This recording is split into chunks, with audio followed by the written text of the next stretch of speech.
Hello students, in this video we'll discuss chapter number 3, the Indian Judiciary. बेटा हमारे India में single integrated judicial system है जिसमें जो सुप्रीम कोर्ट है वो टॉप पर है जिसे हम एपेक्स कोर्ट भी कहते हैं. Below supreme court we have high court and below high court we have district court and subordinate courts. ठीक है, district courts and subordinate court. तो इंडिया में सिंगल इंटीग्रेटेड जुडिशियल सिस्टम है जिसमें टॉप पर होता है सुप्रीम कोर्ट और सुप्रीम कोर्ट में होता है CJI, chief justice of India. Supreme court के नीचे below supreme court we have high court, below high court we have district courts and subordinates court. बेटा ये जो स्ट्रक्चर है जिसमें supreme court top notch level पे है, फिर हाई कोर्ट है, फिर डिस्ट्रिक्ट कोर्ट्स हैं या लोअर कोर्ट है, इसके अलावा भी दो ब्रांचेस होती हैं बच्चा लीगल सिस्टम की. एक ब्रांच बात करती है क्रिमिनल लॉ की और दूसरी बात करती है सिविल लॉ की. ठीक हुई बात, चलें आगे. हमारे इंडिया में 3 प्रिंसिपल ऑर्गन है गवर्नमेंट के, वो है लेजिस्लेचर, एग्जीक्यूटिव एंड जुडिशरी. इन तीनों का ही इम्पॉर्टेंट रोल है बेटा. अगर इन तीनों में से कोई भी एक काम नहीं करेगा तो इंडिया में जो डेमोक्रेसी है वो कोलैप्स कर जाएगी, है ना, प्रॉपर गवर्नेंस नहीं रहेगी. अब जुडिशरी का काम क्या होता है? Judiciary provides justice by settling conflicts. जो जुडिशरी होती है उसका काम होता है कि वो कॉन्फ्लिक्ट्स को सेटल करे. वो कॉन्फ्लिक्ट्स किसी के बीच में भी हो सकते हैं, हो सकता है सिटीजन्स के बीच में हो, दो लोग आपस में लड़ रहे हैं, हो सकता है लोग सरकार से लड़ रहे हो, the government and the citizen, 2 और मोर स्टेट गवर्नमेंट, हो सकता है यूपी की स्टेट गवर्नमेंट बिहार की स्टेट गवर्नमेंट के साथ लड़ रही हो. ठीक है, हो सकता है राम श्याम के साथ लड़ रहा हो, या हो सकता है यूपी सेंट्रल गवर्नमेंट के साथ लड़ रही हो, कुछ भी हो सकता है. ठीक है, दो व्यक्ति आपस में लड़ सकते हैं, दो स्टेट गवर्नमेंट आपस में लड़ सकती हैं, सेंट्रल गवर्नमेंट लोगों से लड़ सकती है, लोग स्टेट गवर्नमेंट से लड़ सकते हैं. पर इन लोगों की लड़ाई को सेटल कौन ही करेगा बच्चा? Judicial system, judiciary. ठीक है बात, चलो. तो जो जुडिशरी होती है वो बेटा सेफ गार्ड प्रोवाइड करती है कॉन्स्टिट्यूशन को. ये फाइनल अथॉरिटी होती है जो इंटरप्रेट करती है कॉन्स्टिट्यूशन के प्रोविजंस को. अगर कॉन्स्टिट्यूशन की कोई चीज़ आपको ऐसा लगता है कि समझ नहीं आ रही है तो उसका इंटरप्रिटेशन आपको कौन ही देगा? जुडिशरी. जो लॉज बनाए जाते हैं वो अकॉर्डिंग टू कॉन्स्टिट्यूशन है कि नहीं, इस बात को भी कौन ही बताता है? जुडिशरी. जब कोई लॉ पार्लियामेंट से पास हो जाए और ऐसा लगे कि भैया वो कॉन्स्टिट्यूशन के किसी प्रोविजन को वायलेट कर रहे हैं, तोड़ रहे हैं, तो जुडिशरी डिक्लेयर कर देती कि ये जो लॉ इस गवर्नमेंट ने बनाया है ये तो अनकॉन्स्टिट्यूशनल है. तो ज़रा पावर समझो जुडिशरी की कितनी है. जुडिशरी हमसे हमारे झगड़े तो सॉल्व कराती ही है, साथ ही साथ कॉन्स्टिट्यूशन का फाइनल इंटरप्रिटेशन जुडिशरी देती है.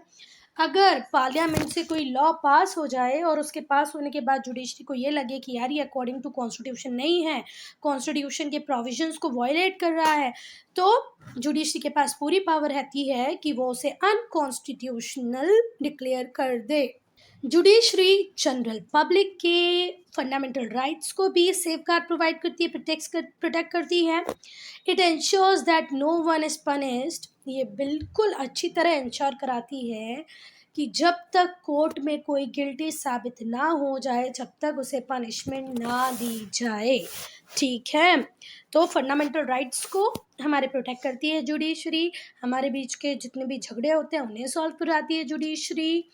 साथ ही साथ ये बिल्कुल इंश्योर कराती है कि जब तक कोर्ट में साबित ना हो जाए कि भाई इस पर्सन ने कुछ गलत किया है तब तक उसे पनिश करने का राइट किसी को भी नहीं है. Independence of judiciary. अब बेटा जो हमारी जुडिशरी है वो बिल्कुल इंडिपेंडेंट है, ना ही तो प्राइम मिनिस्टर का उसमें कोई रोल है,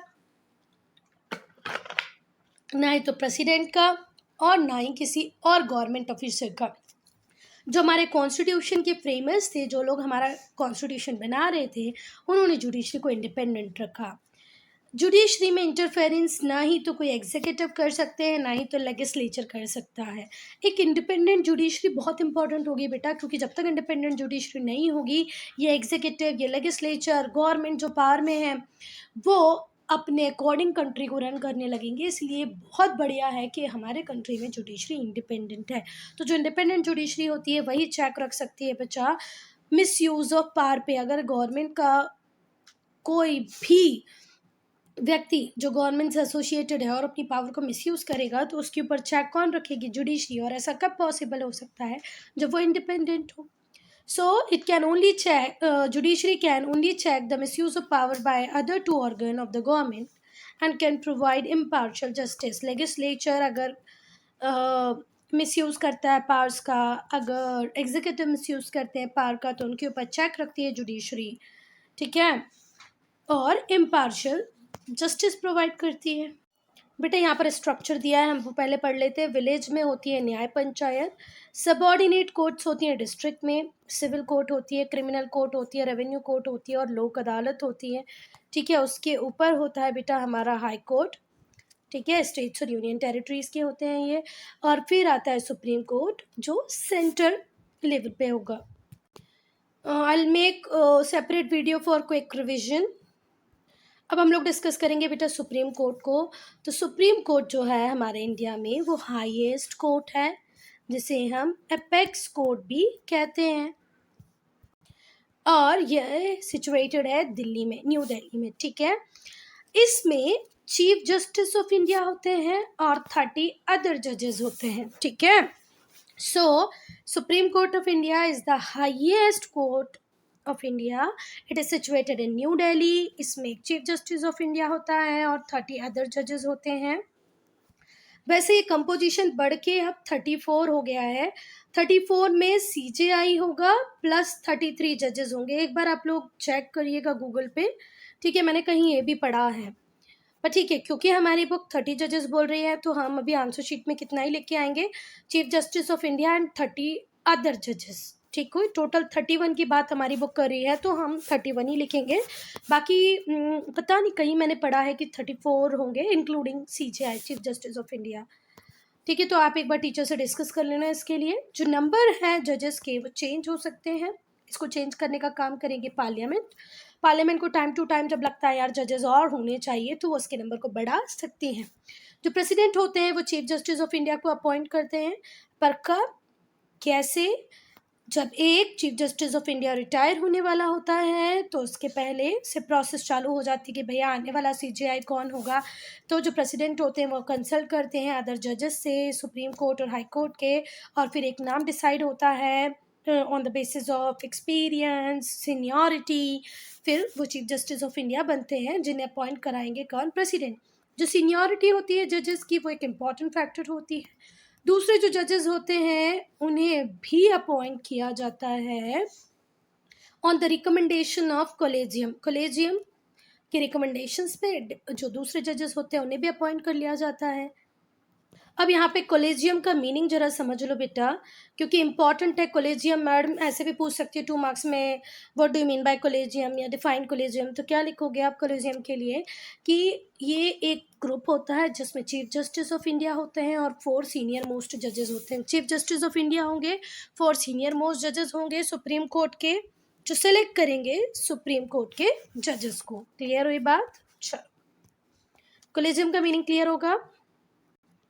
चलो, तो कॉलेजियम का मीनिंग हम पढ़ चुके हैं, ठीक है। जो प्रेसिडेंट होते हैं वो एडमिनिस्टर करते हैं the oath of office to all of them. शपथ ग्रहण समारोह, जो शपथ दिलाने का कार्यक्रम होता है, उसे एडमिनिस्टर कौन ही करते हैं बेटा? प्रेसिडेंट। मैंने अलग से कॉलेजियम इसलिए पढ़ाया कि डिफरेंट टॉपिक एक इम्पॉर्टेंट तरीके से आपकी बुक में दिया हुआ है, तो इस कॉलेजियम की इंपॉर्टेंस बढ़ जाती है, तो इसको ज़रूर से पढ़ लेना, ठीक है। एक नई बात है कि सुप्रीम कोर्ट के कॉलेजियम का क्या मतलब है। तो सुप्रीम कोर्ट का जो कॉलेजियम होता है उसमें चीफ जस्टिस ऑफ इंडिया होते हैं, 4 सीनियर मोस्ट जजेस होते हैं, ठीक है, सुप्रीम कोर्ट के ही, जो दूसरे जजेस के अपॉइंटमेंट के रिगार्ड्स में डिस्कस करते हैं, बताते हैं किसको लेके आना है। ये है बेटा हमारा सुप्रीम कोर्ट जो दिल्ली में सिचुएटेड है, न्यू दिल्ली में। Now how is independence of the judiciary insured. हमने कैसे इंश्योर कराया है कि हमारी जुडिशरी इंडिपेंडेंट रहे। तो इसके लिए हमने बहुत सारे मीन्स का यूज़ किया है बेटा। पहला जो हमारा संविधान है, हमारा जो कॉन्स्टिट्यूशन है, वो सेपरेट कर देता है the powers of three organ of government, legislature, executive, judiciary. इनकी पावर को सेपरेट खुद किसने कर दिया है? कॉन्स्टिट्यूशन ने कर दिया है। Therefore the executive and legislature can not interfere in the work of judiciary.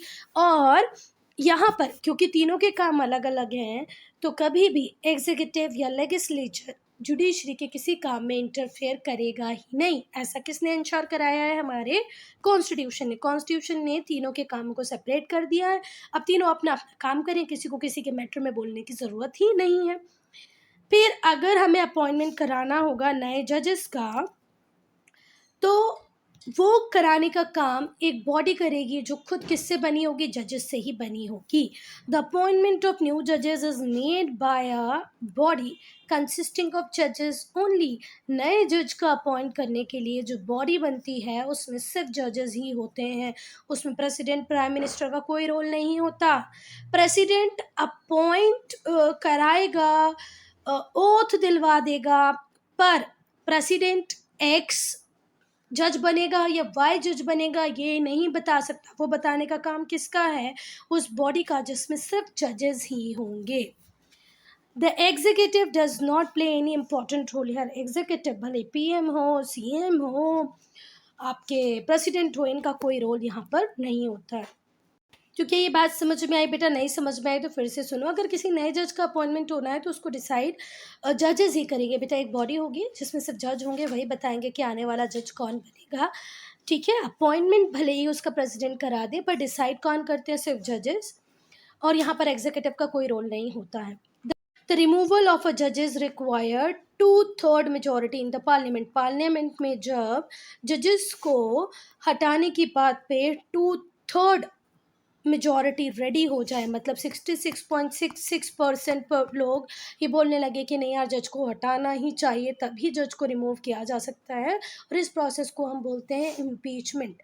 जो बिल लाया जाएगा जिसके थ्रू हम जजेस को हटाएंगे, वो कितने से पास होना चाहिए? 2/3 मेजॉरिटी, मतलब 66.66% उसके लिए हाँ बोले तभी वो पास होगा। ठीक है, अदरवाइज नो। क्लियर हुई बात? रिमूवल ऑफ जज required 2/3 majority in parliament. Lok Sabha Rajya Sabha से वो 2/3 मेजोरिटी से पास होना चाहिए। जो टेन्योर होता है जजेस का वो फिक्स होता है। एक एज होती है इनकी रिटायरमेंट की, उस एज के बाद ये रिटायर हो जाते हैं। इनकी जो सैलरीज होती हैं, अलाउंसेज होते हैं, वो बिल्कुल फिक्स होते हैं। वो गवर्नमेंट पे डिपेंड नहीं करते। गवर्नमेंट डिसीजन का उससे कोई लेना देना नहीं है कि भाई बीजेपी आएगा तो जजेस की सैलरी बढ़ जाएगी, कांग्रेस आएगी तो कम हो जाएगी, आम आदमी पार्टी उन्हें अलाउंसेज में और 10-20% दे देगी, ऐसा कुछ भी नहीं है। They are given through a constitutional provision. इन्हें जो इनकी सैलरी अलाउंसेज मिलते हैं वो कॉन्स्टिट्यूशनल प्रोविजंस के अकॉर्डिंग ही मिलते हैं। Now will discuss the structure of judiciary. अब हम जुडिशरी के स्ट्रक्चर को डिस्कस करेंगे। तो हमें पता है बेटा, एपेक्स कोर्ट जो सबसे हाई लेवल पे जो कोर्ट है इंडिया में, जिसके ऊपर कोई कोर्ट नहीं है, वो है सुप्रीम कोर्ट, जो कि दिल्ली में सिचुएटेड है। ठीक है, below Supreme Court we have high courts and below high courts we have subordinate courts। ठीक है, तो जो सुप्रीम कोर्ट है वो अपेक्स कोर्ट है। जो हाई कोर्ट्स हैं, जो सबॉर्डिनेट कोर्ट हैं, वो सुप्रीम कोर्ट के डायरेक्शन और कंट्रोल के अंदर ही काम करते हैं। जो सुप्रीम कोर्ट है, हाई कोर्ट है, उन्हें कोर्ट ऑफ रिकॉर्ड भी कहा जाता है। सुप्रीम कोर्ट, हाई कोर्ट को कोर्ट ऑफ रिकॉर्ड भी कहा जाता है। क्यों कहा जाता है वो ध्यान से सुनो। जितने भी वर्डिक्ट्स दिए जाते हैं सुप्रीम कोर्ट में या हाई कोर्ट में, उन्हें डॉक्यूमेंट किया जाता है बेटा। It means their verdicts are documented. Supreme court में अगर कोई केस लड़ा जा रहा है, हाई कोर्ट में कोई केस लड़ा जा रहा है, तो उसे प्रॉपर्ली डॉक्यूमेंट किया जाएगा, उसके वर्डिक्ट को डॉक्यूमेंट किया जाएगा। क्लियर है? इंडिया में we have single united judiciary. हमारे इंडिया में है सिंगल और यूनाइटेड जुडिशरी है। This means that one can travel from lower court to higher court. देखो, अगर मुझे क्या है, चलो हम XYZ का एग्जाम्पल ले लेते हैं कि जो X है उसकी लड़ाई Y से हुई है। तो X और Y का जो केस था लड़ाई का, वो पहुंचा कहाँ पर? डिस्ट्रिक्ट कोर्ट में पहुंच गया। अब डिस्ट्रिक्ट कोर्ट का जो फैसला आया उससे Y सेटिस्फाइड नहीं था। बाय बोले मुझ पे तो जाती हुई है, बाय हाई कोर्ट जा सकता है।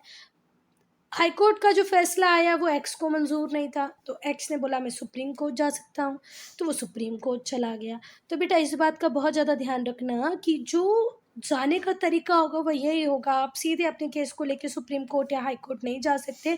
पहले आपको डिस्ट्रिक्ट कोर्ट जाना पड़ेगा, डिस्ट्रिक्ट कोर्ट से जो वर्डिक्ट आएगा, अगर आप उसे सेटिस्फाई नहीं है तो आप हाई कोर्ट में अप्लाई कर सकते हैं, हाई कोर्ट के फैसले से सेटिस्फाई नहीं है आप सुप्रीम कोर्ट को अप्लाई कर सकते हैं, और सुप्रीम कोर्ट का जो फैसला आएगा ये फुल और फाइनल होगा। ठीक है, तो बेटा हम लोग ट्रैवल कर सकते हैं from lower court to the higher through appeals. Appeals लगा के हम लोअर कोर्ट से हाई कोर्ट की तरफ, हाई कोर्ट से सुप्रीम कोर्ट की तरफ जा सकते हैं। अब हम पढ़ेंगे नो मोर सेक्शन को। तो नो मोर सेक्शन बता रहा है कि भाई जो सुप्रीम कोर्ट का लॉन है उसमें एक ब्लैक ब्रोंज स्ट्रक्चर है, और वो जो ब्लैक ब्रोंज स्ट्रक्चर है वो पोर्ट्रे कर रहा है मदर इंडिया को। There is a figure of child, एक बच्चा भी है जो यंग रिपब्लिक ऑफ इंडिया को रिप्रेजेंट कर रहा है। जो मदर है, मदर इंडिया है, जो लेडी है वो उस चाइल्ड को शेल्टर प्रोवाइड कर रही है, और वो जो बच्चा है उसके हाथ में कॉन्स्टिट्यूशन है, एक ओपन बुक के फॉर्म में उसके हाथों में कॉन्स्टिट्यूशन है। बैलेंस बना हुआ है उस बुक में, वो बैलेंस इंश्योर कराता है equality before the law, law के सामने हम सब एक हैं, वो उस बैलेंस्ड बुक के फॉर्म में दिखाया हुआ है। ना क्वालिफिकेशंस अब हम देखेंगे कि भाई सुप्रीम कोर्ट का जज बनना है तो आपका क्या क्या क्वालिफिकेशन होना चाहिए। पहला तो आप इंडिया के सिटीजन होने चाहिए, भारतीय नागरिक होनी चाहिए, आप हाई कोर्ट के जज रहे हो लगभग 5 साल, हैव बीन अ जज of high court for at least 5 years, at least 5 year है, 5 साल से ज़्यादा हो सकते हैं, 5 से कम नहीं, और have practised as an advocate in one or more high courts for at least 10 year। चलो अगर आप कहीं किसी हाई कोर्ट में 5 साल जज नहीं भी रहे हैं और आपने एज एन एडवोकेट अलग अलग हाई कोर्ट्स में लगभग 10 साल प्रैक्टिस की है तो भी आप सुप्रीम कोर्ट के जज बनने के लिए एलिजिबल हैं। और be an eminent jurist in the opinion of the president, और प्रेसिडेंट की नज़रों में अगर किसी ऐसा लग जाए कोई व्यक्ति कि यार ये इससे अच्छे फैसले तो कोई नहीं दे सकता, ये तो बहुत एमिनेंट ज्यूरिस्ट हैं, ये भी एक एलिजिबिलिटी क्राइटेरिया होता है जजेस के लिए। तो पहला आप भारतीय नागरिक हो, दूसरा हाई कोर्ट में आपने 5 साल जज की तरह काम किया हो, अगर आप हाई कोर्ट में एडवोकेट की तरह रहे हैं 10 साल तो भी आप एलिजिबल हैं सुप्रीम कोर्ट के जज बनने के लिए, और अगर प्रेसिडेंट ये मान ले कि भाई ये व्यक्ति बहुत एमिनेंट ज्यूरिस्ट है तो भी आप हाई कोर्ट सुप्रीम कोर्ट के जज बन सकते हैं। अब हम नो मोर को पढ़ेंगे बच्चा। तो जो सुप्रीम कोर्ट है वो एग्जिस्टेंस में आता है 28 जनवरी 1950 को। इसके इनाग्रेशन की जो सेरेमनी होती है वो कहाँ हो रही होती है, chamber of princess in the parliament house, parliament house के चैम्बर ऑफ प्रिंसेस में इसकी इनाग्रेशन सेरेमनी हो रही होती है।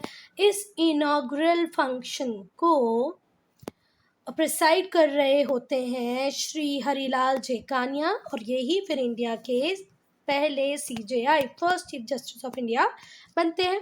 अब अगर हम टेन्योर की बात करें कि भैया हमारे सुप्रीम कोर्ट के जजेस कब तक ऑफिस को होल्ड करके रख सकते हैं, तो वो है उनके रिटायरमेंट की एज जो है 65 years। जो जज है सुप्रीम कोर्ट के वो होल्ड कर सकते हैं ऑफिस को till his or her retirement और till the age of 65 years। ठीक है, ये पहले भी अपने ऑफिस को छोड़ सकते हैं अगर इन्हें लगे कि यार मैं फिजिकली फिट नहीं हूँ, मेंटली फिट नहीं हूँ, या मेरी बॉडी में कोई इश्यूज हैं, मैं इतने काम को मैनेज नहीं कर पा रहा हूँ, तो ये पहले भी अपना रेजिग्नेशन प्रेसिडेंट को देके अपनी पोजीशन से हट सकते हैं। और हम भी इन्हें हटा सकते हैं, हम नहीं मतलब पार्लियामेंट के थ्रू भी इन्हें हटाया जा सकता है अगर ऐसे पता चले कि भैया ये अपने ऑफिस का मिसयूज़ कर रहे हैं, कोई मिसबिहेवियर कर रहे हैं, या तो ये इनकेपेबल हैं। इन तीनों ही केसेस में हम लोकसभा राज्यसभा से 2/3 मेजॉरिटी से पास करा के इन्हें अपनी पोजीशन से हटा सकते हैं, और इस प्रोसेस को हम बोलते हैं इम्पीचमेंट। फिर से सुनो, शी और he can be removed on the grounds of misusing the office, proven misbehavior or incapacity by 2/3 majority in both the houses of parliament. दोनों हाउस ऑफ पार्लियामेंट में अगर 2/3 मेजोरिटी से पास हो जाता है तो ये तो गए। Now jurisdiction, bars, functions of supreme court. तो सुप्रीम कोर्ट के पास कितनी शक्तियां हैं, क्या क्या काम है, अब हम वो डिस्कस करेंगे। अब ज्यूरिडिक्शन का मतलब क्या होता है? तो बच्चा ज्यूरिडिक्शन मतलब लीगल अथॉरिटी की एक्सटेंट क्या है, किस कहाँ कहाँ तक ये अपने डिसीजन को ले सकते हैं, कितनी पावर है इनके पास। Jurisdiction implies the extent of legal authority. जो सुप्रीम कोर्ट है वो डिफरेंट काइंड्स ऑफ ज्यूरिडिक्शन को एक्सरसाइज करता है, और वो ज्यूरिडिक्शन है, पहला है ओरिजिनल ज्यूरिडिक्शन। तो जो केसेस हैं जो सीधे सुप्रीम कोर्ट में आएंगे without being taken into any other court. कुछ केसेस ऐसे होते हैं बेटा, अभी मैंने बताया था कि आपको एक ऑर्डर में चलना पड़ेगा, पहले लोअर कोर्ट, डिस्ट्रिक्ट कोर्ट जाना पड़ेगा, फिर हाई कोर्ट, फिर सुप्रीम कोर्ट। पर कुछ केसेस ऐसे होते हैं बच्चा जिनको इतने लेवल क्रॉस नहीं करने पड़ते, सीधे सुप्रीम कोर्ट में आते हैं, तो उनमें जुरिडिक्शन देना ओरिजिनल जुरिडिक्शन कहलाएगा। जो सुप्रीम कोर्ट होगा वो ओरिजिनल जुरिडिक्शन देगा इतने केसेस में। अब ये केसेस कौन कौन से? पहला, अगर कोई डिस्प्यूट हो जाए, कोई लड़ाई हो जाए, कोई कॉन्फ्लिक्ट आ जाए स्टेट और सेंटर में, वन स्टेट और मोर स्टेट, 2-3 स्टेट मिलकर सेंटर के खिलाफ खड़े हो जाएं, एक स्टेट को सेंटर से कोई प्रॉब्लम हो, तो ये ऐसी लड़ाइयाँ होंगी, ये डिस्ट्रिक्ट कोर्ट में नहीं जाएंगी बेटा, सीधे सुप्रीम कोर्ट में आएंगी। वो केसेस जिनमें फंडामेंटल राइट का वायलेशन हो रहा हो, और वो वायलेशन करने वाली हो गवर्नमेंट या और कोई एजेंसी या और कोई इंडिविजुअल, जब किसी के भी फंडामेंटल राइट को वायलेट करेगी हमारी गवर्नमेंट, कोई और एजेंसी या कोई भी इंडिविजुअल, तो इसके अगेंस्ट में रिट इशू करने का भी काम किसके पास है? सुप्रीम कोर्ट के पास है। ये रिट इशू करके उस कंसर्न्ड अथॉरिटी को कहेगी कि भैया जो फंडामेंटल राइट्स हैं जो कॉन्स्टिट्यूशन ने दिए हैं उन्हें तो आपको अपहोल्ड करके रखना ही पड़ेगा। रिट क्या होता है? अब तो रिट एक लीगल डॉक्यूमेंट होता है जिसे कोर्ट इशू करता है, directing a person to do or not to do something. Writ अगर किसी व्यक्ति को इशू कर दी सुप्रीम कोर्ट ने, तो या तो उसमें लिखा होगा कि आप ये करो या आप ये नहीं करो, और उसे वो फॉलो करना ही पड़ेगा। तो रिट इशू करने का राइट किसके पास है? सुप्रीम कोर्ट के पास है। सुप्रीम कोर्ट किसी भी मैटर को लेकर रिट इशू कर सकता है अगर उसे ऐसा लगे कि भैया इस जगह फंडामेंटल राइट्स का वायलेशन हो रहा है। तो ठीक है, बात फिर से एक बार इस पॉइंट को पढ़ लेते हैं अगर कंफ्यूजन आया है तो। वो केसेस जिनमें फंडामेंटल राइट्स का वायलेशन हो, वो वायलेशन भले गवर्नमेंट करे, कोई एजेंसी करे या इंडिविजुअल करे, तो सुप्रीम कोर्ट रिट लिख सकता है for upholding and enforcing fundamental right, कि भैया फंडामेंटल राइट का वायलेशन नहीं होना चाहिए, आप उन्हें अपहोल्ड करके रखें, उन्हें एनफोर्स करें। A writ is a legal document. Writ एक लीगल डॉक्यूमेंट है जिसे कोर्ट इशू करता है, किसी पर्सन को डायरेक्ट करता है to do or not to do something. अब ये तो ओरिजिनल ज्यूरिडिक्शन हो गया कि किस किस केसेस में ओरिजिनल ज्यूरिडिक्शन लेगा हमारा सुप्रीम कोर्ट। अब अपीलिएट ज्यूरिडिक्शन की बात करें, it is an appeal against the judgment of lower courts. अगर आप लोअर कोर्ट के जजमेंट के अगेंस्ट में सुप्रीम कोर्ट में अपील करते हो और उस पर कोई वर्डिक्ट अगर सुप्रीम कोर्ट देता है तो वो होगा अपीलिएट ज्यूरिडिक्शन। ठीक है, अब जो सुप्रीम कोर्ट है वो अपीलिएट ज्यूरिडिक्शन को कहाँ कहाँ कैसे कैसे एक्सरसाइज करेगा। तो पहला case, a petition filed against the decision of the high court in civil and criminal cases. किसी भी क्रिमिनल केस में, किसी भी सिविल केस में अगर कोई पिटीशन फाइल की गई है अगेंस्ट हाई कोर्ट तो उस पर डिसीजन देगा सुप्रीम कोर्ट। वो केसेस जहाँ पर high court itself confirms that the cases require an important point of law and call for an interpretation of the constitution. कुछ केसेस में बेटा हाई कोर्ट खुद ही बोल देता है कि भाई यहाँ पर इम्पॉर्टेंट पॉइंट ऑफ लॉ की बात है, कॉन्स्टिट्यूशन के इंटरप्रिटेशन की ज़रूरत है, तो ये मैटर तो सुप्रीम कोर्ट में ही डील किया जाएगा। तो वो मैटर भी सीधे कहाँ चला जाता है? सुप्रीम कोर्ट में। फिर से सुनना, वो केसेस जहाँ पर हाई कोर्ट खुद कंफर्म कर दे कि ये जो केस है इसमें रिक्वायरमेंट है इम्पॉर्टेंट पॉइंट ऑफ लॉ की and calls for an interpretation of constitution, तो ये भी सुप्रीम कोर्ट में चला जाएगा। थर्ड, वो cases, the cases where high court changes decision of the lower court and awards a death penalty। अगर किसी केस में ऐसा हो बेटा कि हाई कोर्ट चेंज कर दे लोअर कोर्ट के फैसले को और व्यक्ति को डेथ पेनाल्टी दे दे, तो ऐसे केसेस भी अपीलिएट जुरिडिक्शन के अंदर ही आएंगे। अब हम एडवाइजरी जुरिडिक्शन की बात करेंगे। वो जुरिडिक्शन पे हम जाए उसके पहले क्या ये तीनों पॉइंट क्लियर हैं आप लोगों को? पहला तो हाई कोर्ट में किसी भी सिविल और क्रिमिनल केस का डिसीजन आने के बाद अगर पिटीशन फाइल की जाए कि इसमें सुप्रीम कोर्ट उसके अगेंस्ट में डिसीजन दे देगा। फिर अगर कॉन्स्टिट्यूशन की इंटरप्रिटेशन की रिक्वायरमेंट है किसी केस में और हाई कोर्ट बोलता है कि ये सुप्रीम कोर्ट जाना चाहिए, तो वहाँ पर सुप्रीम कोर्ट इंटरफेयर करेगा, अपना जजमेंट देगा। और तीसरा है, अगर हाई कोर्ट किसी को डेथ पेनाल्टी अवॉर्ड करता है लोअर कोर्ट के डिसीजन के अगेंस्ट में, तो ये केस भी कहाँ जाएगा बच्चा? हाँ, सुप्रीम कोर्ट में, अपीलिएट जुरिडिक्शन के अंदर। चलो अब हम एडवाइजरी जुरिडिक्शन की बात करेंगे। तो एडवाइजरी जुरिडिक्शन में जो सुप्रीम कोर्ट होता है वो एडवाइज करता है constitutional and other matters of law to any government department. कोई भी इस भारत सरकार का डिपार्टमेंट होगा जहाँ लॉ की बात हो रही है या कॉन्स्टिट्यूशन की बात हो रही है, तो वहाँ अपनी एडवाइस दे सकता है। लेजिस्लेचर को भी दे सकता है, प्रेसिडेंट को दे सकता है, काउंसिल ऑफ मिनिस्टर्स को दे सकता है। जो प्रेसिडेंट है वो बाउंड नहीं है कि वो एडवाइस को माने सुप्रीम कोर्ट की, सुप्रीम कोर्ट अपना काम कर देता है। पर जो एडवाइस फेडरल स्ट्रक्चर से रिलेटेड होगी, जैसे स्टेट सेंटर रिलेशन, तो प्रेसिडेंट को फॉलो करना ही पड़ेगा। फिर से सुनो, एडवाइजरी जुरिडिक्शन में as and when required president can ask for advice, even court can give their advice. तो जब मैटर ऑफ लॉ की बात हो, कॉन्स्टिट्यूशन की बात हो, तो सुप्रीम कोर्ट एडवाइस दे सकता है गवर्नमेंट डिपार्टमेंट को, लेजिस्लेचर को, प्रेसिडेंट को, काउंसिल ऑफ मिनिस्टर को। प्रेसिडेंट एडवाइस माने नहीं माने ये उसके ऊपर डिपेंड करता है। पर अगर फेडरल स्ट्रक्चर के ऊपर कोई क्वेश्चन है, कोई बात है, सेंटर स्टेट रिलेशन उसका एक एग्जाम्पल है, अगर ऐसे मैटर्स हैं तो प्रेसिडेंट को सुप्रीम कोर्ट की बात माननी ही पड़ेगी। Now supervisory function, supervisory jurisdiction. तो बेटा जो सुप्रीम कोर्ट है वो सुपरवाइज करता है हाई कोर्ट के काम को, सबॉर्डिनेट कोर्ट के काम को, इसी को सुपरवाइजरी जुरिडिक्शन कहते हैं। रिवाइजरी जुरिडिक्शन, तो जो सुप्रीम कोर्ट है उसके पास पावर है कि वो रिव्यू कर सकता है किसी भी ऑर्डर या जजमेंट को, ठीक है, जो पहले पास हो गया है उसको अगर रिव्यू करना चाहे तो सुप्रीम कोर्ट रिव्यू कर सकता है। तो supreme court can ratify a mistake और डिसीजन मेड प्रीवियसली, पहले कोई डिसीजन ले लिया हो, पहले कोई भी मिस्टेक अगर हो गई हो तो उसको रेटिफाई कौन कर सकता है? Supreme court. और इसी को कहते हैं रिवाइजरी जुरिडिक्शन। अब हम बात करेंगे कोर्ट ऑफ रिकॉर्ड की। तो जो सुप्रीम कोर्ट है वो कोर्ट ऑफ रिकॉर्ड भी है। A court of record is a court whose acts and proceedings are printed and kept in record। बेटा जितने भी केसेस सुप्रीम कोर्ट में लड़े जाएंगे उनको प्रॉपर प्रिंट करके रिकॉर्ड करके रखा जाएगा फर्दर रेफरेंसेस के लिए इन द कोर्ट। ठीक हुई बात। Article 129 of Indian constitution makes the supreme court a court of record. हमारे कॉन्स्टिट्यूशन का आर्टिकल 129 कहता है कि सुप्रीम कोर्ट को कोर्ट ऑफ रिकॉर्ड रखना ही पड़ेगा, अपने केसेस को प्रॉपर्ली प्रिंट करा के फर्दर रेफरेंसेस के लिए संभाल के रखना पड़ेगा।